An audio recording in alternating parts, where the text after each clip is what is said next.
अस्सलामुअलैकुम, this is Mohit Pirzada in the south of United states.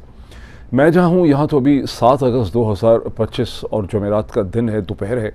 लेकिन Hindustan Pakistan बरसगीर मशरक़ी वस्ता north Africa में अब आधी रात या आधी रात से आगे का वक्त है। मैं एक वर्ड ऑफ कॉशन है, चूँकि जैसा कि आपको अंदाज़ा है कि मैं एक by road coast to coast America का ट्रिप कर रहा हूँ अपनी फैमिली को लेके, तो यहाँ पर वो लोग जो ये करना चाहें उनके लिए एक वर्ड ऑफ कॉशन है तो बड़ा इंटरेस्टिंग, बड़ा इन्फॉर्मेटिव है, बहुत मज़ा आता है। लेकिन इसमें एक बहुत बड़ी इसका साइड इफ़ेक्ट ये है कि अल्टीमेटली ये एक आपकी ड्राइविंग कैपेसिटी और स्टेमिना का टेस्ट बन जाता है। उसकी वजह यह है कि अमेरिका की जितनी रियासतें हैं, ये नेवाडा हो, ये कैलिफोर्निया हो, ये एरिज़ोना हो, ये न्यू मैक्सिको हो, ये और जितनी भी टेक्सास है, ये अक्सर रियासतें जो हैं वो दुनिया के अक्सर ममालिक से रकबे और जोग्राफिया के एतबार से ज़्यादा बड़ी हैं। ख़ास करके यूरोप के अक्सर ममालिक से इनका साइज़ जो है वो ज़्यादा बड़ा है, तो इसको जहन में रखना बहुत ज़रूरी है। और हमारी भी खासी चीखें जो हैं वो ड्राइविंग कर करके निकल रही हैं। अच्छा, बहरहाल ये तो एक डाइग्रेशन है। Moving to the content issues, इससे पहले कि मैं पाकिस्तान की जो गुज़िश्ता 12, 14, 18 घंटे की डेवलपमेंट्स हैं उनके ऊपर एक इंटरप्रिटेशन आपके सामने रखूं, और फिर उसके अलावा हिंदुस्तान और अमेरिका के दरमियान, हिंदुस्तान और रूस और उसके चीन के दरमियान जो कुछ हो रहा है उसके ऊपर एक मैं कोई कमेंट रखूं, मैं एक थोड़ा सा नोट ऑफ प्रोटेस्ट आपके सामने रखना चाहता हूँ। मेरे जो पिछला वीलॉग था वो बड़ा इन्फॉर्मेटिव था, बड़ा वेल रिसर्च था, उस पर बड़ी मेहनत हुई, लेकिन मैंने देखा है कि उसमें लोगों ने कम इंटरेस्ट लिया, क्योंकि उसका खालिस्तान ताल्लुक जो है वो अमेरिका और हिंदुस्तान के पावर डायनामिक्स के साथ था। और मैंने ये अक्सर देखा है, इससे पहले मैं टेलीविज़न में भी, मैंने मेरी जो ज़िंदगी गुजरी है 20 बरस की उसमें, और मैंने पॉडकास्टिंग में, वीलॉग्स में मैंने देखा है कि बहुत ज़्यादा बड़ी तादाद में लोगों का इंटरेस्ट पाकिस्तान के अंदर की जो इच्ची बिच्ची किस्म की डेवलपमेंट्स हो रही होती हैं उनके साथ होता है, और जो दुनिया में चीज़ें हो रही हैं, जो बहुत बड़ी बड़ी डेवलपमेंट्स हो रही हैं इस वक्त दुनिया में, उन पे कम नज़र रखते हैं, उन्हें कम अंडरस्टैंड करने की कोशिश करते हैं। इसका नुकसान ये है कि जो बहुत सी इच्ची बिच्ची फ़लाँ लीडर ने ये कह दिया, फ़लाँ जगह पे ये हो गया, फ़लाँ पुलिस वाले ने कर दिया, इसका अल्टीमेटली आपकी तकदीर और आपके मुस्तकबिल के साथ उस किस्म का ताल्लुक़ नहीं है। चीज़ें इतनी ज़्यादा असरअंदाज आपके ऊपर नहीं हो सकती, आपके और आपके बच्चों के फ्यूचर में, जितना कि दुनिया के अंदर जो इम्पोर्टेंट डेवलपमेंट्स हो रही हैं, क्योंकि दुनिया बहुत श्रिंक हो चुकी है। और ये मेरा एक नोट ऑफ प्रोटेस्ट है। और अभी भी बहरहाल मैं तो लगा रहूँगा कि इंटरनेशनल डेवलपमेंट्स का जिक्र मैं ज़रूर करूँगा। लेकिन अभी थोड़ा सा पाकिस्तान तहरीक इंसाफ के डायनामिक्स से बात का आगाज़ करते हैं। मैंने देखा कि 5 अगस्त और 6 अगस्त और बल्कि 5 अगस्त 2025 को पाकिस्तान तहरीक इंसाफ की जो प्रोटेस्ट्स हुई हैं पाकिस्तान के अंदर और जो दुनिया भर में हुई हैं, उसके ऊपर पाकिस्तान तहरीक इंसाफ के अपने ही लीडर कोई बहुत ज़्यादा, अक्सर लीडर जो हैं वो उसको कोई बहुत इंस्पायरिंग तरीके से, उसके अंदर जो उसकी एक असल इंटरप्रिटेशन होनी चाहिए उसके तौर पे उससे प्रेजेंट नहीं कर रहे, सिर्फ ये कर नहीं पा रहे। मैं इसको ऐसे कह सकता हूँ, सिर्फ इमरान खान की हमशीरा मोहतरमा अलीमा खान ऐसी हैं जो मसलसल इसको एक पॉजिटिव तरीके से देख भी रही हैं और लोगों को बता भी रही हैं। अब इसकी एग्जांपल मैंने देखी, मैंने एक छोटा सा इंटरव्यू देखा टेलीविज़न में बैरिस्टर अली ज़फ़र का, सेनेटर बैरिस्टर अली ज़फ़र साहब का, जिसमें उनसे सवाल पूछा गया कि सलमान अकरम राजा ये कहते हैं कि ये प्रोटेस्ट ज़्यादा मौसर होती अगर लोग ज़्यादा निकलते। अब मैंने सलमान अकरम राजा ने इसको कैसे डिस्क्राइब किया है, क्योंकि सलमान अकरम राजा जब भी डिस्क्राइब करते हैं तो जो जबर है इस वक्त पाकिस्तान में उसकी तरफ भी इशारा करते हैं। बहरहाल अली ज़फ़र ने एक बड़े गैर सियासी अंदाजे से, जो मैं समझता हूँ कि एक सियासतदान को इससे बेहतर तरीके से इसे हैंडल करना चाहिए था, उन्होंने कहा कि हाँ, चूँकि सख्ती भी थी, बहुत से लोग पकड़ भी लिए गए, गिरफ्तारियाँ भी हो गई, तो इस तरह से उन्होंने इसको डिस्क्राइब किया। अलीमा खान ने इसको मसलसल कैसे डिस्क्राइब किया, यही सवाल जो है वो एक बार फिर मैंने देखा है, अब से को 8-10 घंटे पहले पाकिस्तान तहरीक इंसाफ के यूट्यूब चैनल के ऊपर छोटी सी वीडियो है जहां अलीमा खान से ये सवाल पूछा जाता है। और अलीमा खान उसको कहती हैं कि देखिए, मैं जब वहाँ से चक्री के ऊपर थी, वहाँ पे 400 पुलिस वाले थे, हमें पुलिस वालों ने कहा कि आप मुख्तलिफ़ रास्तों से जाने को अडयाला जेल की तरफ जा सकती हैं, लेकिन देखिए आप जहाँ भी जाएंगी वहाँ पे आपका रास्ता जो है वो रोक दिया जाएगा। और फिर मोहतरमा अलीमा खान साहब अपने कमेंट्स के ज़रिए उस जबर को, उस जुल्म को एक्सप्लेन करती हैं, जैसे मैंने अपने पिछले वीलॉग में, जब मैंने अपने एक से पहले वीलॉग मैंने किया था, the last vlog before the last vlog, जो सेकंड लास्ट वीलॉग है, तो मैंने आपको एक्सप्लेन किया था कि पाकिस्तान तहरीक इंसाफ और इमरान खान के शदाई और सपोर्टर्स की इस स्टेज के ऊपर जो प्रोटेस्ट और तहरीक और एहतजाज है, उसे एक तारीखी पस मंज़र में ही आप समझ सकते हैं, जब ये देखते हैं कि रिजीम चेंज ऑपरेशन कम अज़ कम जून 2021 से जनरल बाजवा और शरीफ और जरदारी ख़ानदानों के दरमियान में, क्लैंस के दरमियान में शुरू होता है। इससे अब इस वक्त 50 महीने गुजर चुके हैं। 50 महीने की एक मसलसल एक्टिविटी है जिसके सामने पाकिस्तान के लोग खड़े हैं, ये उसका जबर है। And starting from April and मे 2022 से अगर आप शुरू करें, जब मारधाड़ शुरू हो जाती है, जब 22 और 21 22 और 23 मई 2022 को 4,400 घरों के ऊपर पुलिस दरवाजे फलंगती है, गेट तोड़ती है, अंदर घुस जाती है, सैकड़ों लोगों को अरेस्ट करती है। तो 40 माह गुजर चुके हैं इस जबर के। ये बहुत ज़रूरी है इस चीज़ को समझना कि पाकिस्तान की तारीख़ में ऐसा जबर फॉर्मर ईस्ट पाकिस्तान में तो ज़रूर हुआ होगा, बलूचिस्तान में हुआ होगा, अर्सवाइल फाटा में हुआ होगा, लेकिन पंजाब और खैबर पख्तूनख्वा के सेटल्ड इलाकों में इस किस्म का जबर जो है वो पहले नहीं देखा गया। हर वो चीज़ जो आप एक्सपेक्ट नहीं करते थे, तवक्को नहीं करते थे, वो पाकिस्तान में की गई है। बिल्कुल एक नई सिचुएशन जो है वो पाकिस्तान में डेवलप हो चुकी है। और फिर इसके साथ ये भी देखिए कि अगर आपने पाकिस्तान के लोगों की फीलिंग, उनके अंदर जो स्पिरिट है इस शरीफ सरदारी आसिम रजीम के ख़िलाफ़, अगर आपने उसको असेस करना है तो फिर आपको पाकिस्तानी डायस्पोरस के जो मुजाहरे हैं न्यूयॉर्क के अंदर, DC के अंदर, कैलिफोर्निया के अंदर, सैन फ्रांसिस्को में, LA के अंदर, लंदन के अंदर, यूरोप में, सिडनी में, उन्हें भी देखना होगा। क्योंकि ये जो डायस्पोराज है पाकिस्तानी ओरिजिन के, ये पाकिस्तानी पॉलिटिक की जो बॉडी पॉलिटिक्स है, जो उसका तन बतन है, ये उसका हिस्सा है। ये लोग उसी तरह से फील करते हैं जिस तरह से पाकिस्तान के अंदर लोग फील करते हैं। सिर्फ ये है कि इनको उठाने के लिए वीगोज़ नहीं है। ये ज़रूर है कि इनकी भी तस्वीरें खींच ली जाती हैं, इनके रिश्तेदारों को इख्वा कर लिया जाता है, फिर वीडियो स्टेटमेंट्स इशू करवाई जाती हैं और इसमें पाकिस्तान के काउंसलेट्स और पाकिस्तान के एम्बेसीज़ जो हैं वो सरे फहरिस्त हैं। अब एक और चीज़ है जिसको इसके साथ ही अगर आप देखें तो बहुत बेहतर तौर पे इस पूरी सूरत हाल के लिए मैं आपको एग्जांपल देता हूँ। इसको लोगों ने और तरह से डिस्क्राइब किया होगा, लेकिन मैं इसको और तरह से डिस्क्राइब करता हूँ। आप सुन चुके हैं गुज़िश्ता 24-36 घंटों में कि बहरिया टाउन के चेयरमैन मलिक रियाज की 6 प्रॉपर्टीज़ जो हैं उन्हें टारगेट किया गया। नैब की कहानी बना ली गई कि जनाब इन्होंने मनी लॉन्ड्रिंग की है, इन्होंने फ़लाँ वादा किया था, वो फ़लाँ वादा जो है वो पूरा नहीं किया। पता नहीं उसकी क्या हकीकत है। मुझे इतना पता है कि मलिक रियाज जो हैं वो लीगली तौर पे, उनको बहुत अच्छे वकील, उनको हमेशा एक लीगल एडवाइस हासिल है। बहुत कम चांस है कि उन्होंने कोई कानूनी रखना या कानूनी सुखफ या कानूनी शगाफ जो है उन्होंने छोड़ा हो। यहाँ तो बहरहाल बेसिकली तौर पे जो जबर है उसकी एग्जांपल है। तो बहरहाल गुज़िश्ता 24-36 घंटों में उनकी 2 कम अज़ कम प्रॉपर्टीज़ जो हैं रावलपिंडी, इस्लामाबाद के अंदर उन्हें ऑक्शन कर दिया गया। एक की 500 मिलियन से ज़्यादा की ऑप्शन हुई है, एक की 800 मिलियन से ज़्यादा की ऑप्शन हुई है, और यूँ अखबारों की एतबार से लिखा जा रहा है कि 1300 मिलियन या 1.3 अरब रुपये जो हैं उनकी प्रॉपर्टीज़ जो हैं वो ऑक्शन कर दी गई। अब इसमें कोई शक नहीं है कि मलिक रियाज के ऊपर बहुत गुस्सा चला आ रहा था गुज़िश्ता 2 साल से कि उन्होंने अलकादर यूनिवर्सिटी ट्रस्ट केस में इमरान खान के और बुशरा बीबी के ख़िलाफ़ गवाही नहीं दी और वो गुस्सा उनका चल रहा था। अच्छा, अब ये वहाँ पर भी उनकी पोजीशन जो है वो, पाकिस्तान का कोई भी बिजनेसमैन जो है वो किसी सियासतदान के ख़िलाफ़ इस तरह से वादा माफ गवा मेरे नहीं ख्याल कि कभी बना इतना बड़ा बिजनेसमैन जो है, बिकॉज ये बिज़नेस के एथिक्स के ख़िलाफ़ है। और पाकिस्तान के बदलते हुए हालात में कोई भी बिजनेसमैन नहीं चाहेगा कि वो एक बड़े मकबूल सियासतदान के ख़िलाफ़ जाके वादा माफ प्रोसिक्यूशन का हिस्सा बन जाए। लेकिन बहुत से लोग जो इस सूरत हाल से फेमिलियर हैं, जो बिजनेसमैन हैं कराची के, लाहौर के, फैसलाबाद के, उनसे जब मेरी गुज़िश्ते चंद हफ्तों में बात हो रही है तो वो ये कहते हैं कि असल मसला इस वक्त अलकादर यूनिवर्सिटी ट्रस्ट केस और इमरान खान का नहीं है। असल इशू ये है कि मलिक रियाज ने और बहरिया ने दुबई के अंदर जो एक रियल एस्टेट की बड़ी कामयाब किस्म की स्कीम उन्होंने लॉन्च की है, जिसमें हर पाकिस्तानी की ख्वाहिश थी, मुझे छोड़ के, मतलब बाकी जितने मैंने लोग देखे हैं, कि हर बंदे की कोशिश थी कि वो वहाँ पे जाके कुछ ले ले, मेरी तरह के बेवकूफ़ों को छोड़ के।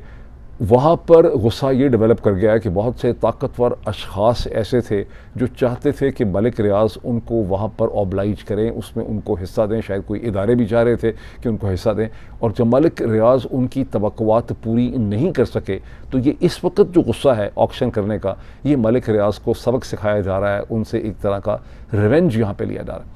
अब ये इसका क्या ताल्लुक़ सिर्फ मलिक रियाज के साथ है, ये इसका ताल्लुक़ महज उन ताकतवर अशख़ास के साथ है जो इस वक्त मलिक रियाज के ऊपर अपना गुस्सा या अपना रिवेंज निकाल रहे हैं? हरगिज़ नहीं। इसको भी एक ब्रॉडर कॉन्टेक्स्ट में समझें।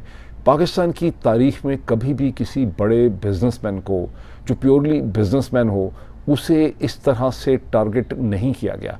मलिक रियाज एंड बहरिया पाकिस्तान की बॉडी इकॉनमी के अंदर बहुत बड़े इन्वेस्टर्स हैं।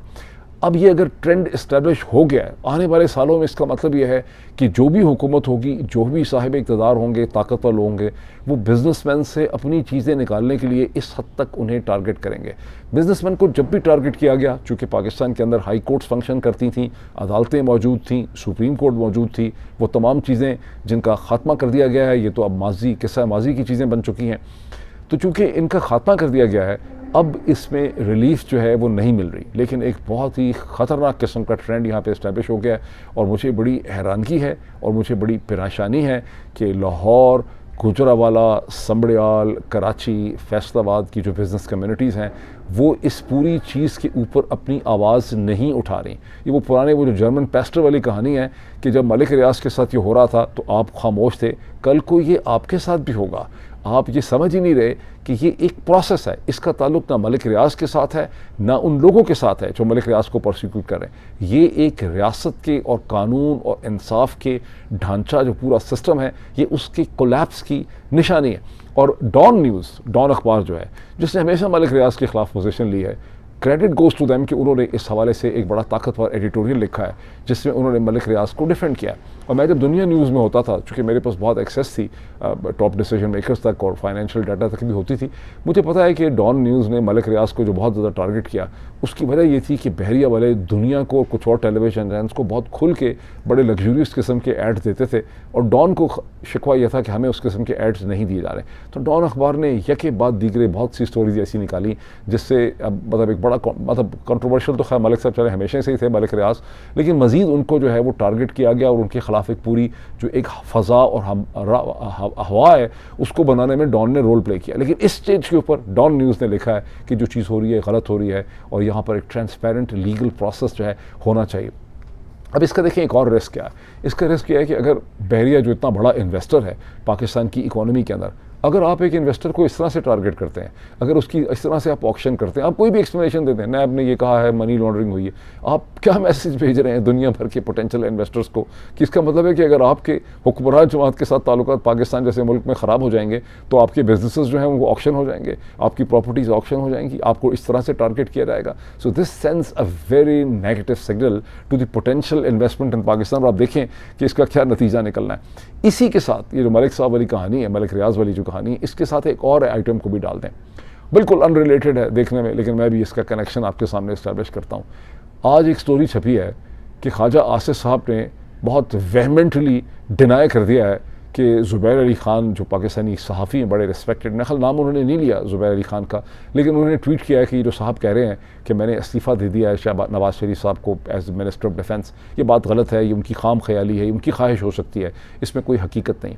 लेकिन दूसरी साइड से ज़ुबैर अली ख़ान ने कहा क्या था, ज़ुबैर अली ख़ान ने एक नहीं पता नहीं 20 किस्म के उन्होंने इस हवाले से ट्वीट किए। उनके पास ये स्टोरी थी कि कैसे सियालकोट के एक एडिशनल डिप्टी कमिश्नर रेवेन्यू जो हैं ADCR, उनकी गिरफ्तारी जब एक ताकतवर शख्स ने की, अंदाज़ा लगाएं कि डिफेंस मिनिस्टर बेचारा भी अपने ही एक जानने वाले की गिरफ्तारी अफसर की नहीं रुकवा पाया, और जिस कहते हैं कि जो अशखास उस गिरफ्तारी के पीछे थे वो डिफेंस मिनिस्टर ख्वाजा आसिफ साहब का एक मातहत डिपार्टमेंट है। वो कौन सा डिपार्टमेंट हो सकता है? वो डिपार्टमेंट डिफेंस ही हो सकता है।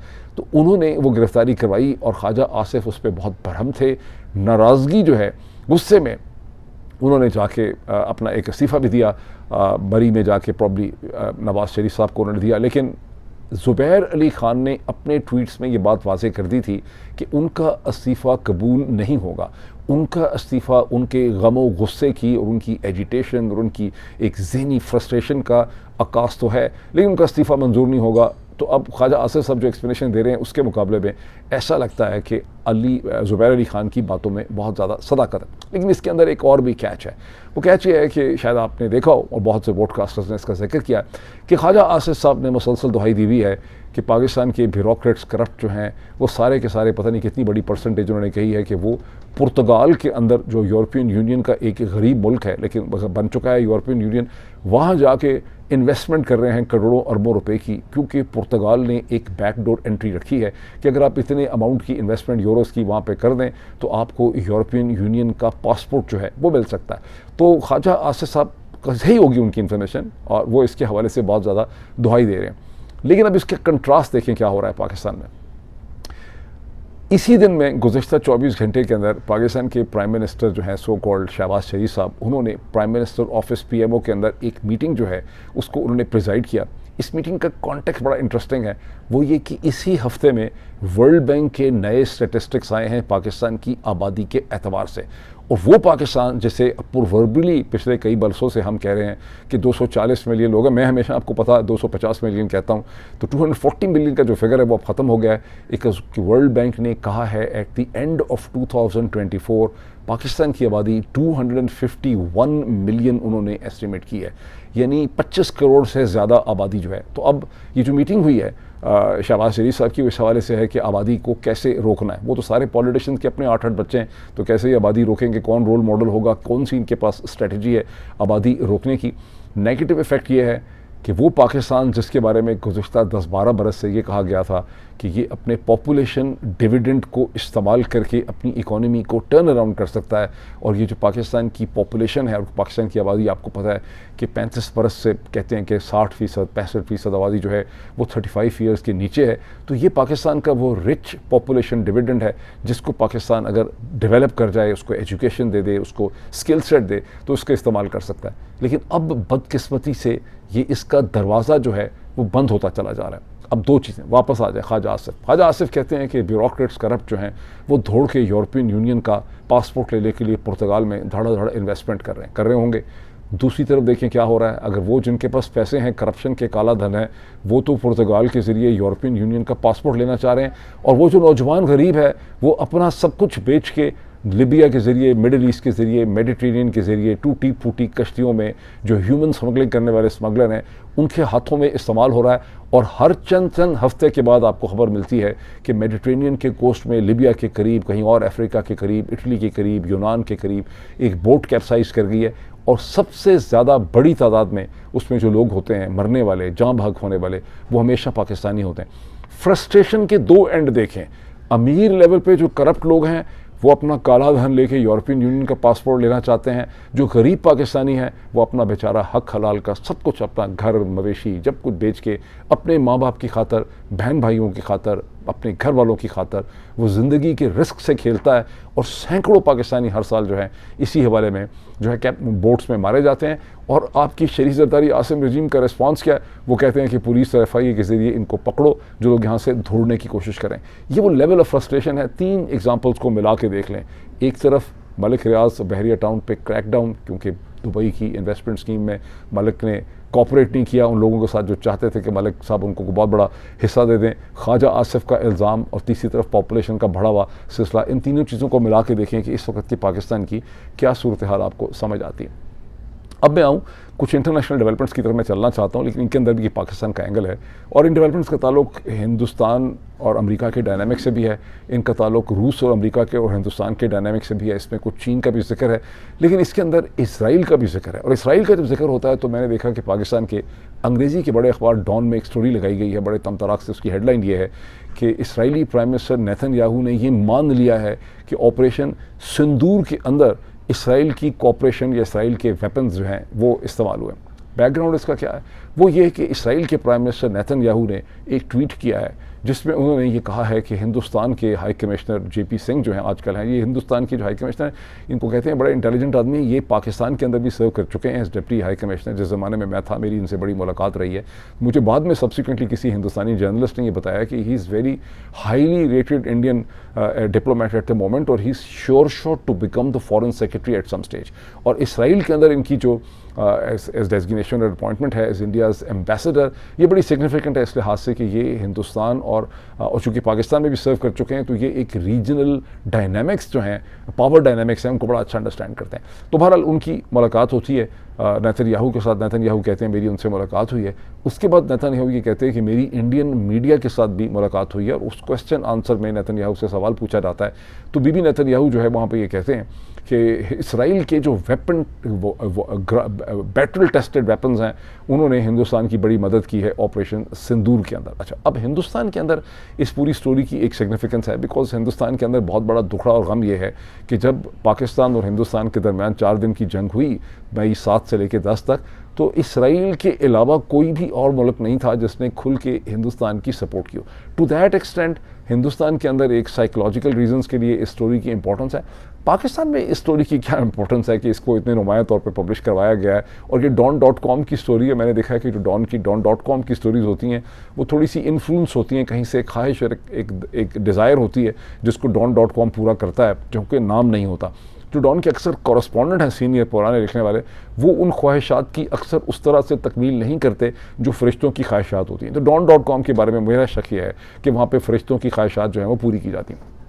इस स्टोरी को छुपाने की यह है कि एक जहनों में एक तासुर पैदा किया जाता है कि कैसे सहूनी हनूद क्या कहते हैं ये हनूद और सयूद जो हैं, यानी सहूनी और हिंदू जो हैं ये हमारे ख़िलाफ़ हैं, और एक नेक्सस ऑफ ईवल जो है वो हमारे ख़िलाफ़ पाया जाता है, हिंदुत्व का भी और इसे कहते हैं सहूनियों का भी। इस चीज़ को यहाँ पर जहन में डालने की कोशिश की जा रही है। चलें डालते रहें, ये ठीक है, इसमें उनकी कोऑपरेशन भी है। तो फिर इसका क्या करेंगे कि जहाँ बहुत तेज़ी से डोनाल्ड ट्रंप, नेतन्याहू और MBS के दरमियान में अब्राहमिक एकॉर्ड के हवाले से आहिस्ता आहिस्ता नहीं तेज़ी से मूवमेंट हो रही है। भी मैं आपको मज़ीद बताता हूँ उसमें क्या मूवमेंट हो रही है।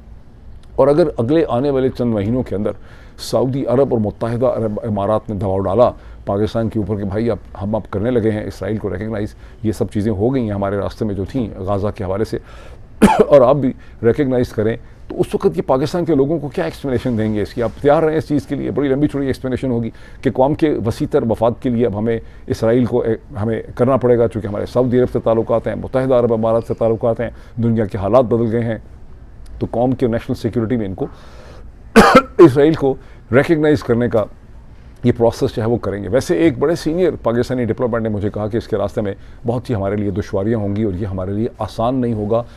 गो के हमारे पॉलिटिकल डिसीजन मेकर, वो इनको पॉलिटिकली कह रहे थे कि हमारे पॉलिटिकल डिसीजन मेकर ये इस्टेब्लिशमेंट चाहेंगे, लेकिन हमारे लिए बड़ी इसके रास्ते में रुकावटें होंगी। अब इसी हवाले से एक डेवलपमेंट ये देखिए कि कुछ गुज़श्ता 24 घंटों में इसराइल के प्राइम मिनिस्टर नेतन्याहू ने अपनी कैबिनेट सिक्योरिटी की एक मीटिंग की, जिसके बाद उन्होंने मीडिया से बात करते हुए उन्होंने कहा कि मैंने और हमने ये फ़ैसला कर लिया है कि हमें पूरे के पूरे गाज़ा के ऊपर कब्ज़ा करना है। अभी को तकरीबन 85-90% गाज़ा के ऊपर इसराइली डिफेंस फोर्सेस का कब्ज़ा है, लेकिन इसराइली फ़ौज बाकी 15% गाज़ा के ऊपर कंट्रोल नहीं करना चाहती, बिकॉज वो समझते हैं कि उस कंट्रोल का मतलब ये है कि they will be face to face with the millions of 2 million के करीब या 1.9 मिलियन जो फ़लस्तीनी हैं, उनके साथ वो फेस टू फेस उनका इनकाउंटर होगा, और वो इस इनकाउंटर को according to the Reuters news agency avoid करना चाहते हैं। और उनके जो नए मिलिट्री चीफ़ हैं, इसराइल के आर्मी चीफ जो हैं, ज़मीर अयाल ज़मीर उनका नाम है, जिनको फरवरी में बनाया गया था, वो इसको रेजिस्ट कर रहे हैं। लेकिन नेतन्याहू ये कह रहे हैं कि ये पूरा का पूरा इसमें जो टेरिटरी बची हुई है वो गाज़ा सिटी नॉर्थ में और साउथ में खान यूनिस तक बची हुई। नेतन्याहू ये कह रहे हैं कि मैं पूरा एरिया कंट्रोल कर लूँगा, मैं यहाँ से हमास को पाक करके उसके बाद इसको इशारा उनका है कि इसको एक थर्ड पार्टी के हवाले करूँगा। थर्ड पार्टी पैलेस्टीनियन एडमिनिस्ट्रेशन हो सकती है, अल फतह की और महमूद अब्बास की। इसका क्या ताल्लुक है इस पूरी चीज़ के साथ जो मैंने पहले कहा? इसका ताल्लुक यह है कि अब्राहमिक एकॉर्ड और इसराइली रिकग्निशन के हवाले से ये आखिरी रुकावट पूरी कर दी जाएगी कि अगर इसको साफ़ करके इस इलाके से हमास को क्या बेसिकली कह रहे हैं कि मतलब जितनी भी रेजिस्टेंस है उसको बिल्कुल ख़त्म कर दिया जाएगा पॉलिटिकली, तो उसके बाद इसे इस काबल ले आएंगे इस सूरत हाल में कि इसे महमूद अब्बास की पैलेस्टीनियन अथॉरिटी PA के हवाले किया जा सकता है या किसी अरब फोर्स के हवाले किया जा सकता है। और यूँ वो जो रुकावट है यूरोप की बहुत से ममालिक की और मिडल ईस्ट की, जो एक आखिरी रुकावट है इसराइल की रिकग्निशन के रास्ते में 2 स्टेट सोल्यूशन की, वो रास्ता निकाल के आप आगे प्रोग्रेस कर सकेंगे। ये इसको समझें कि चंद महीने इसके दरमियान में रह गए हैं, इसको एब्जॉर्ब करें कि इसकी क्या इंपॉर्टेंस बनती। अब आए नरेंद्र मोदी ने आज दिल्ली के अंदर एक उन्होंने कॉन्फ्रेंस से खिताब करते हुए पहली दफ़ा उन्होंने लबकुशाई की ट्रंप के हवाले से, अमेरिका के हवाले से, ट्रेड के हवाले से। नाम तो नहीं उन्होंने लिया डोनाल्ड ट्रंप और अमेरिका का, लेकिन उन्होंने कहा कि हमारे लिए, मेरे लिए ये मुमकिन नहीं है कि मैं हिंदुस्तान की agriculture market, dairy farm market जो है उसे मैं इस तरह से खोलूं कि मेरा जो किसान और मेरा जो फार्मर है, मेरा जो डेयरी वर्कर है, उसको नुकसान पहुंचे। ये मैं नहीं कर सकता। उसके बाद उन्होंने बड़ी दरम्यान में एक इमोशनल पख उसमें फेंकी। उन्होंने कहा कि मुझे एहसास है कि मुझे इसका नुकसान हो सकता है, मुझे इसकी सज़ा मिल सकती है, लेकिन, और बड़ी गंभीर और बड़ी सोबर और बड़ी सीरियस मैंने उनकी सुनी है गुफ्तगू, उसमें बेतहाशा संस्कृत के अल्फाज थे, मतलब उसको समझना बड़ा मुश्किल था, लेकिन बड़े सीरियस तरीके से उन्होंने ये बात की है, बड़ा सीरियस और बड़ा एक सैड फेस एक्सप्रेशन उनका था। अच्छा, हकीकत क्या है? हकीकत यह है कि जो स्टैंड लिया हुआ है हिंदुस्तान की हुकूमत ने विज़ Donald Trump, ministry of external affairs जो उस पर पोजीशन ले रही है MEA, वो हिंदुस्तान के अवाम में पॉलिटिकली बेइंतहा पॉपुलर है। दुनिया भर में जो नॉन रेजिडेंट इंडियंस या इंडियन डायस्पोराज वो भी समझते हैं कि Indian consumer, Indian farmer, Hindustan के लोगों के, हिंदुस्तान के बेस्ट इंटरेस्ट में नरेंद्र मोदी की हुकूमत ने पोजीशन ली हुई है। तो सियासी तौर पे अपेरेंटली उनको इसका नुकसान नहीं होगा, उनकी पॉपुलैरिटी में इजाफा होगा, because he is being seen as a great nationalist, as a patriot, cost के पाकिस्तान की भी किसी लीडर में इतनी स्पाइनल कॉर्ड होती वगैरह वगैरह। लेकिन यहाँ पे एक कैच ये है कि एक्सपोर्ट एसोसिएशंस जो हैं हिंदुस्तान की, उनकी स्टेटमेंट सामने आ रही हैं। वो कह रहे हैं कि जो 50% की ड्यूटी ठोक दी गई है हमारे ऊपर, इसके बाद हमारी गुड्स जो हैं वो क्लियरली हमारे कंपेटिटर्स के मुकाबले में बिल्कुल खुल्लम खुल्ला नॉन कंपेटिटिव हो जाती हैं as compare to Vietnam, as compare to Turkey, as compare to Pakistan, as compare to Malaysia, as compare to other. और ये हमारा सारा का सारा जो एक्सपोर्ट है ये ठप हो जाएगा एक्सपोर्ट में, और हमें इसका बड़ा लॉस होगा। वो लॉस के एस्टिमेट्स भी वो दे रहे हैं, और वो ये भी है कि 1 से 1.5% तक हिंदुस्तान की जो ग्रोथ 6-7% प्रोजेक्टेड थी, उसको भी नुकसान यहाँ पे पहुँच सकता है। ये एक ऐसी सूरत हाल है कि अगर इसके ऊपर नरेंद्र मोदी की हुकूमत को एक नेगोशिएटेड सेटलमेंट डोनाल्ड ट्रंप से नहीं मिलेगी, तो ये चीज़ उनको पॉलिटिकली अनपॉपुलर भी कर सकती है। बिकॉज जब लोगों को तकलीफ पहुंचती है, बिजनेसेस को, कॉमन आदमी को, तो फिर उनकी जो नेशनलिस्टिक फीलिंग है उसको कई दफ़ा वो कमज़ोर पड़ जाती है। अभी डोनाल्ड ट्रंप के हाथ में 2 और भी वेपन्स हैं, टूल्स हैं। एक तो यह है कि इमिग्रेशन कस्टम एनफोर्समेंट की एक स्टेटमेंट मैंने चंद महीने पहले देखी थी कि कम से कम भी 250,000 इलीगल हिंदुस्तानी ओरिजिन लोग हैं जो मैक्सिकन बॉर्डर या कैनेडियन बॉर्डर से किसी भी तरह पे अमेरिका के अंदर मौजूद हैं। अभी तक उनकी बड़े पैमाने पे मारधाड़ नहीं हुई। अभी तक लैटिन अमेरिका के लोगों की मारधाड़ हो रही है, स्पेनिश स्पीकिंग लोगों की मारधाड़ हो रही है।